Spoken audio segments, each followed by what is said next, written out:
সুন্দরম অর্থাৎ শত রজ তম, এই তিন গুণের মালিক সত্যাম শিবম সুন্দরম অর্থাৎ স্বয়ং শিব।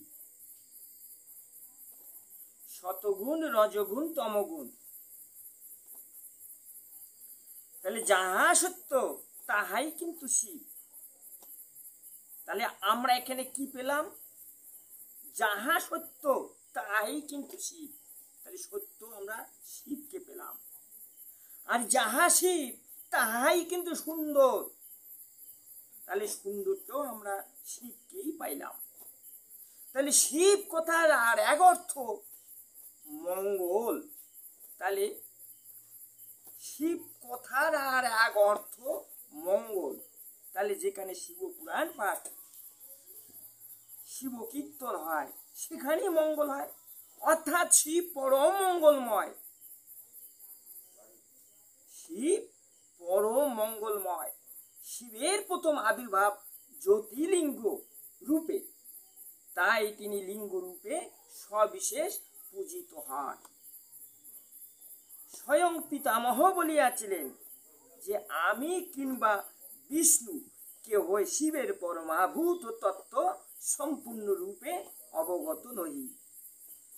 তাই স্বয়ং ব্রহ্মা, স্বয়ং বিষ্ণু শিবের পরমাভূত তত্ত্ব সম্পূর্ণ রূপে অবগত নই।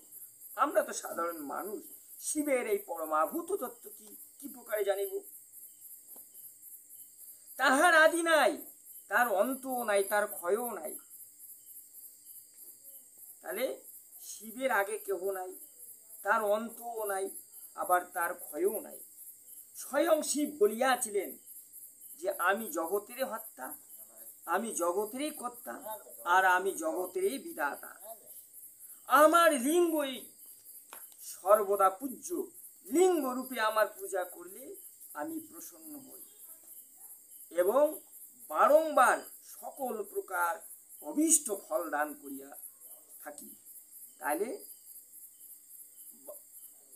শিব এই যে অভীষ্ট ফল দান করেন, হ্যাঁ, অধিক আর কি বলবো, যখন যখন মানব দুঃখ প্রাপ্ত হইবে তখন তখন এই শিবলিঙ্গের পূজা করিলে সকল প্রকার দুঃখ বিনষ্ট হইবে।